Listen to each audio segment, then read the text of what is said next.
Sometimes good news comes in the form of what's not being said. I'll tell you why I am optimistic about Michael Thomas and Marcus Maye's availability week 1. We got all of that and a little bit of lagniappe for you on today's episode of Locked On Saints. You are Locked On Saints, your daily New Orleans Saints podcast. Part of the Locked On Podcast Network, your team every day.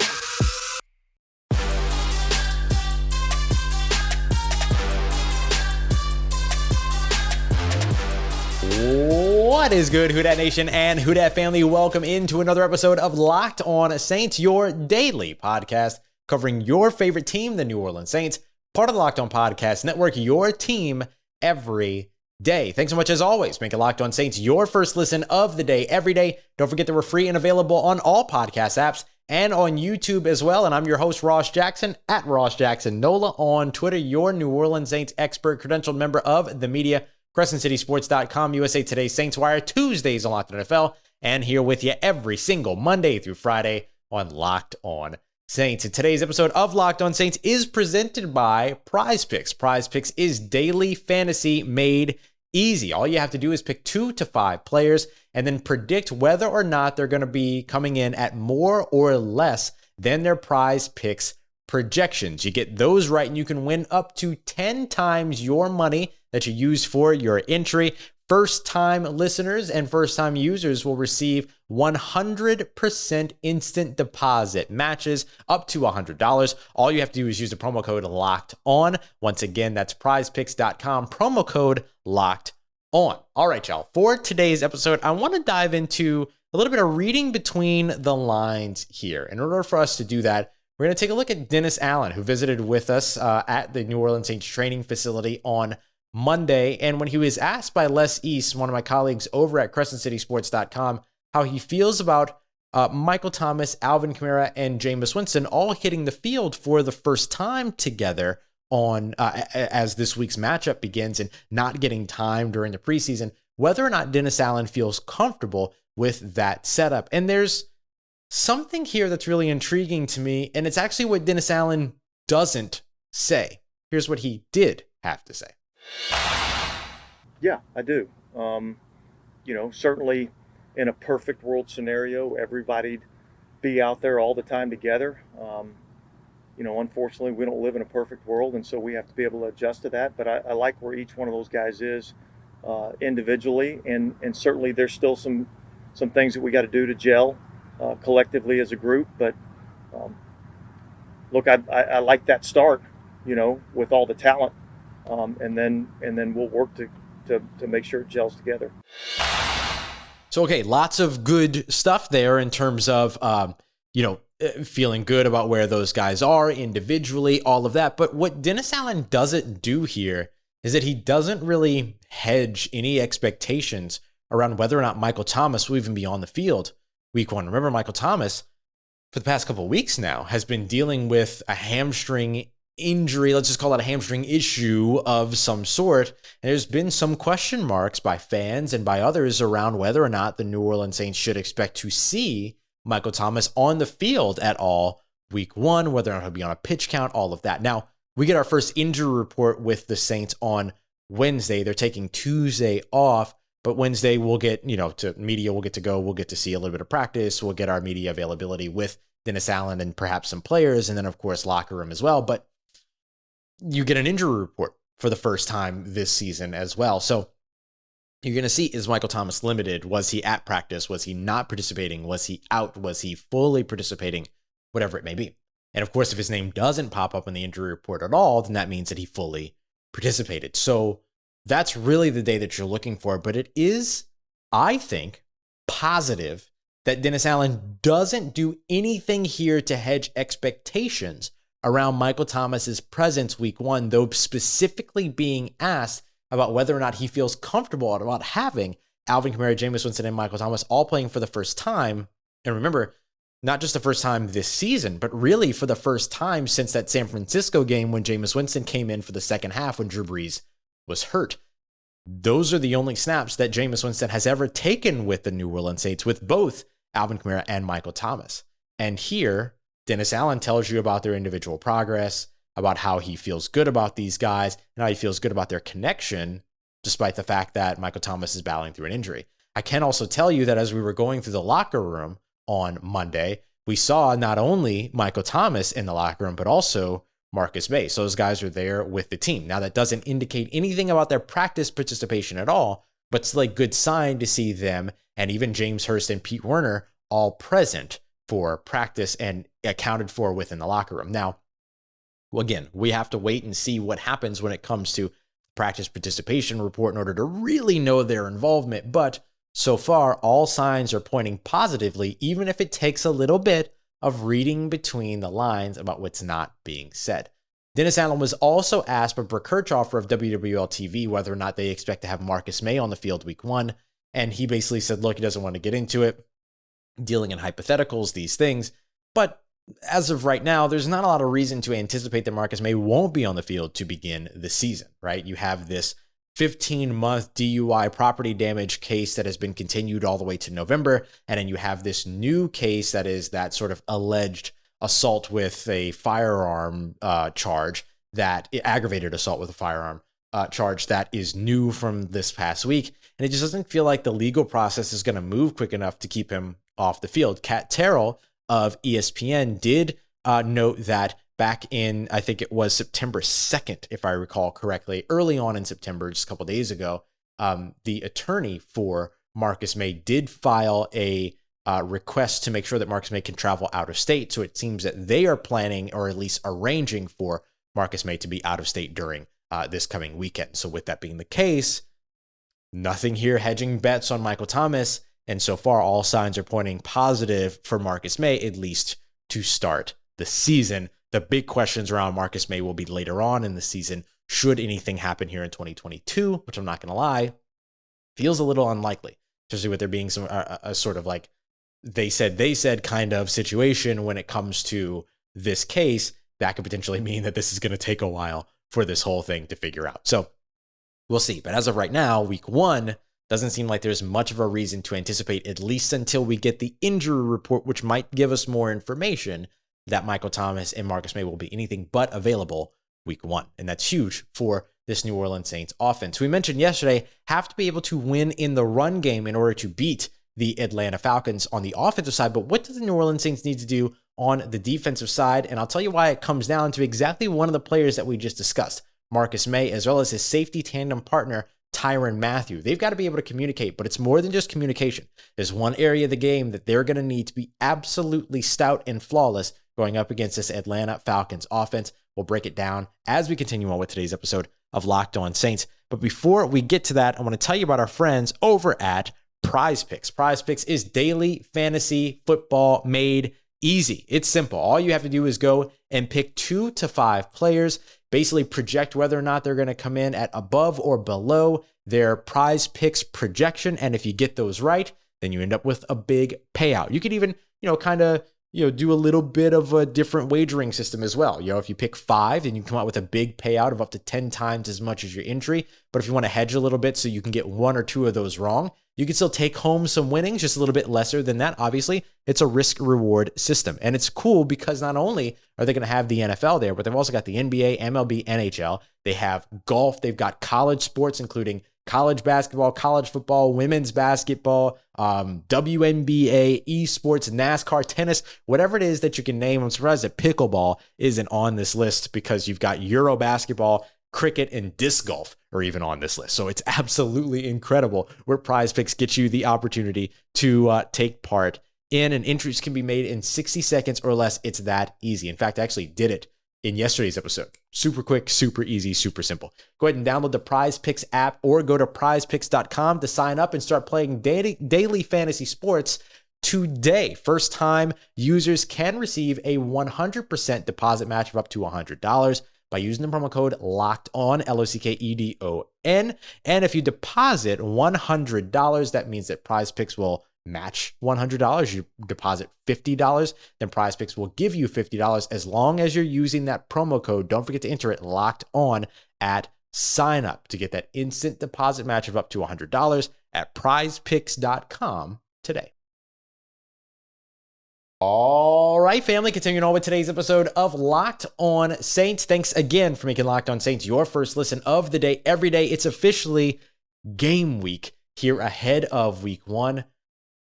Oh, it feels so refreshing to say that. We are finally here, the actual NFL season. For those who have asked, yes, I will be traveling to Atlanta to cover the game. And of course, we'll be at practice and everything here all throughout the week. The Saints have off on practice on Tuesday, but then they're back at it on Wednesday, which is when we'll see that first practice participation report that I keep reminding everyone about. But one of the big things we're going to be looking for in practice as well is this, or are really the safeties, and is the safety play.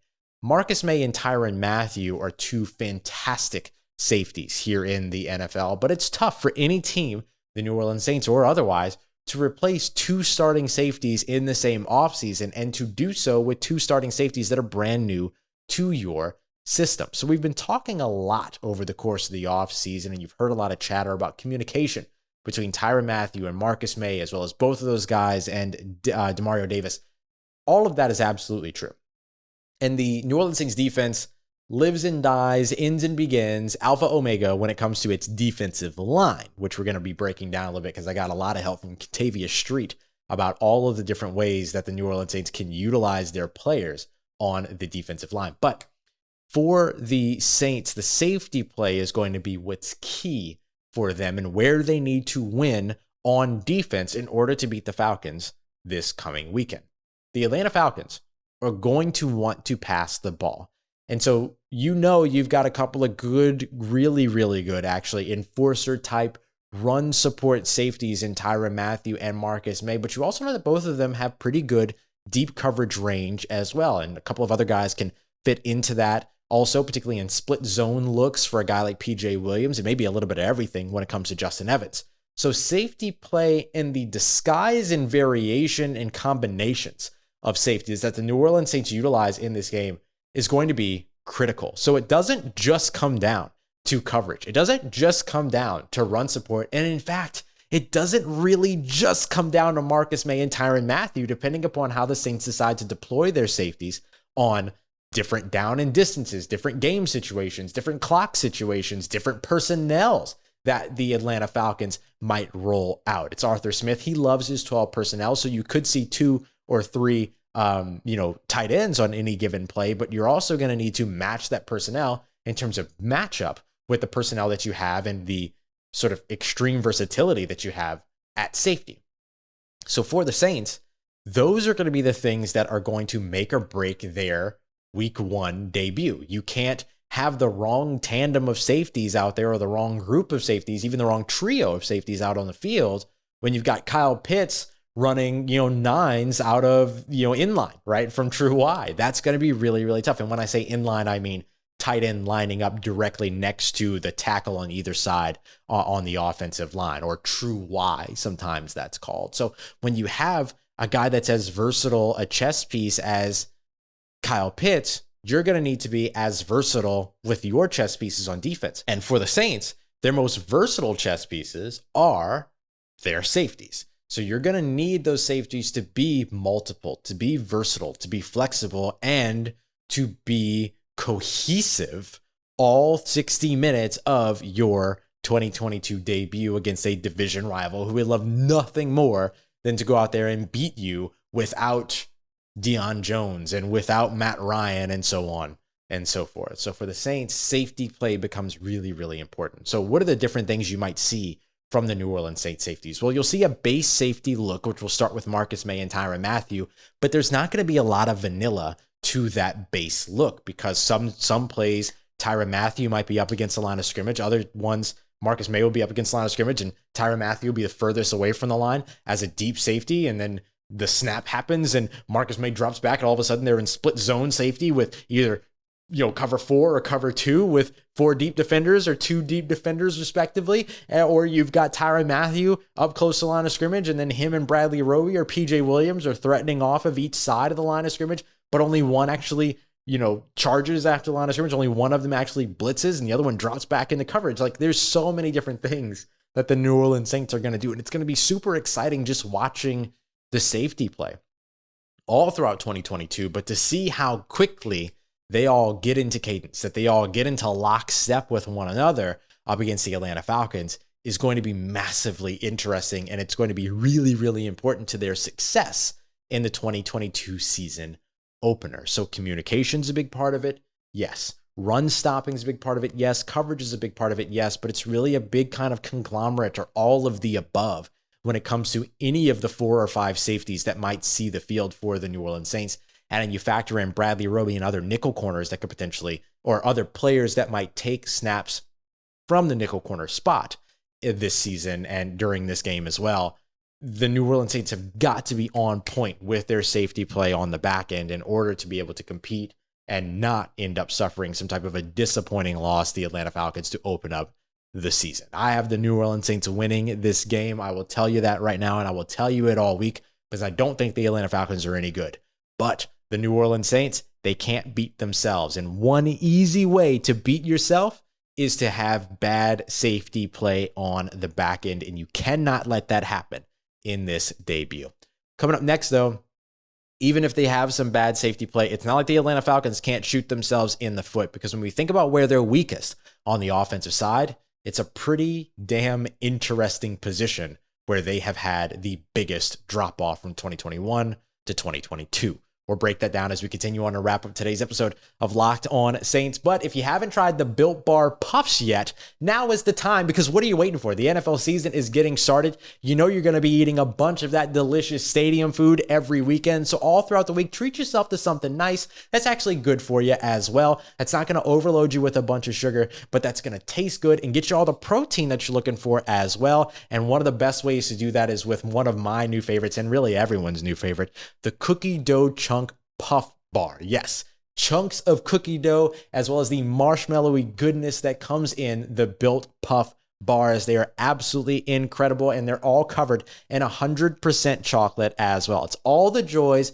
of eating cookie dough without the hassle of having to make it and risking salmonella. You don't have to worry about any of that, because this one is actually healthy for you. These cookie dough chunk puffs are only 160 calories, but they pack a whopping 15 grams of protein in every single one. And you're not going to have to fight these down. These aren't going to take you all day to eat or anything like that. They're not dry and chalky. They're soft. They're delicious. They're chewy, and just a couple of bites and bam, 15 grams of protein. So you need to check out and find out why everyone is in love with the new cookie dough chunk puff whenever you need a snack, pre, post workout, whenever it is that you're looking for it. Head over today to built.com. Use the promo code LOCKEDON15, LOCKEDON15. Use the numerals to get 15% off of your order. Once again, that's promo code LOCKEDON15 at built.com. Let's get it, Who Dat Nation. Wrapping up today's episode of Locked On Saints with our early look at the Atlanta Falcons. On Wednesday's episode, we're going to talk about where the Atlanta Falcons' strengths are. We'll also hear a little bit more about that on Thursday from Aaron Freeman of Locked On Falcons for our crossover Thursday episode. But right now, I want to focus on where the Atlanta Falcons are weakest on offense, or where they've taken the biggest step back. You want to hear about the defense, make sure you check out yesterday's episode. I'll give you a hint, though. It's a lot of players, because the Atlanta Falcons only had 18 sacks last season, and it's been a while since they've had even 30 in a year. So where they are weak is where they've been weak, but there's a specific part about it that got even worse in 2022. For the offensive side, it's the quarterback spot. The Atlanta Falcons went from arguably their best ever franchise player in Matt Ryan to Marcus Mariota, who is now a journeyman quarterback, played with the Tennessee Titans, where actually Arthur Smith, the Atlanta Falcons' now head coach, was the offensive coordinator in Tennessee at that time, particularly in 2019 when Marcus Mariota began or started the first few games, first handful of the games where Ryan Tannehill showed up and took the job, but then went to the Las Vegas Raiders, and then now is with the Atlanta Falcons. And yeah, he's reunited with Arthur Smith, who knows how to utilize a guy like Marcus Mariota, and Marcus Mariota is the style of quarterback that the New Orleans Saints defense has struggled with, not just in the past, but in the very recent past, a la Jalen Hurts of the Philadelphia Eagles. These guys that can run the read option, the zone reads, all of that stuff. You can hear some of Dennis Allen's thoughts on the zone read and how they've had to prepare for it more over the course of the past 10 years or so than they ever had during his early tenures in the NFL. But Marcus Mariota does present a specific and unique type of challenge, but to say that the Atlanta Falcons aren't at their absolute worst at quarterback right now would just be ignorant. And I can't do that. I think the Atlanta Falcons have taken a major step back at quarterback, and that's not a hot take. That's not anything that anybody should even really consider even arguing with, unless you're just like an absolute Atlanta Falcons homer.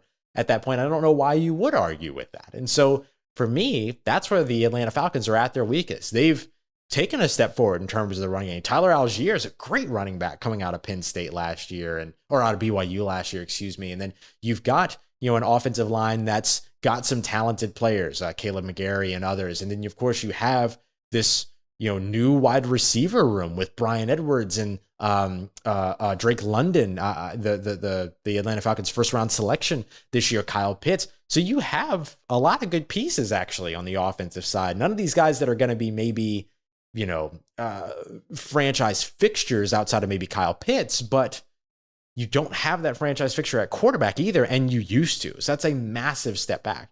So for the New Orleans Saints, even if they do struggle in the back end of the defense a little bit when it comes to safety play in terms of execution, if the disguise is working and you're able to contain Marcus Mariota, then all of a sudden you're walking out of the Mercedes-Benz Stadium with a W because of the bad quarterback play that you can expect from this Atlanta Falcons team. And really, this is a theme throughout the New Orleans Saints season.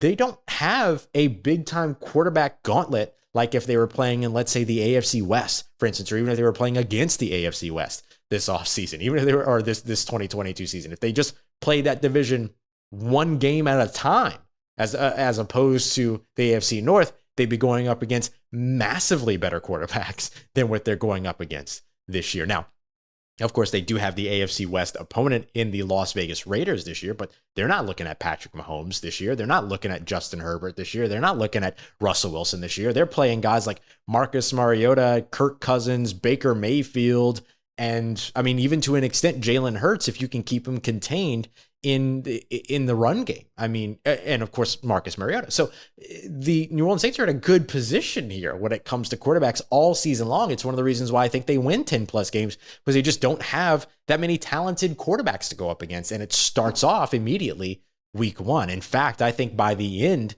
let's just say that the New Orleans Saints will face the Atlanta Falcons twice. And I think not even injury related or anything like that, they'll face two different quarterbacks, because I imagine Desmond Ridder will be the starting quarterback by the end of the season. So for the Saints, you start off right away with a big time opportunity to get off to a quick start. And if your defense that's predicated on disguise, this Dennis Allen disguise heavy, trying to confuse you at the line of scrimmage, make you think they're doing one thing, and then they turn around and do the other style of defense that that Dennis Allen utilizes, that the New Orleans Saints are known for, you have a massive advantage over a player like Marcus Mariota, who hasn't seen everything that the NFL has to offer, even though he's been in the NFL for quite some time, and you know exactly who he is. So interior pass rush up the middle, while also being able to contain around the outside, not over pursuing and giving up those sort of, C gap holes that, or B gap holes that we see a lot of times for, those quarterbacks that escape between the guard and tackle, right?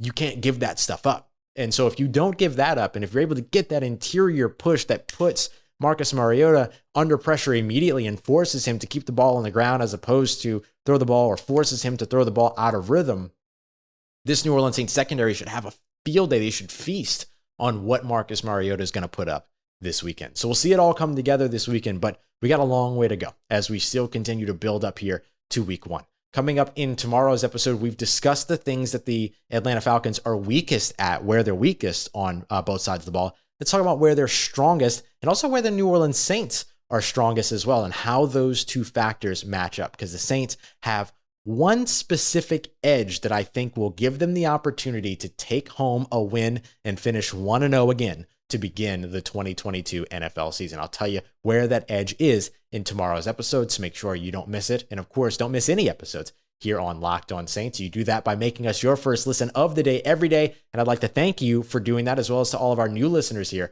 checking out the show for the first time. I hope that you'll be back tomorrow. In the meanwhile, make sure for your second listen today, you check out the Locked On Fantasy Football podcast so that you can get all of that NFL fantasy football information that you need from Vinny Iyer, who has more than 20 years of fantasy football expertise. And of course, the Ultimate Pro Football Preview 2022 is rolling on the Locked On NFL YouTube page and, of course, wherever you get your podcasts, including the Odyssey app. I appreciate y'all as always, making Locked On Saints a part of your day, a part of your routine, and for saying yes to me and the show. As always, if you see me, say hi, and if you need anything else in between these episodes on your New Orleans Saints, make sure you follow me on Twitter at Ross Jackson, NOLA. Hit me up. Let me know how the family's doing. Let me know how you're living. Let me know how you're momming them. And trust Who Dat Nation.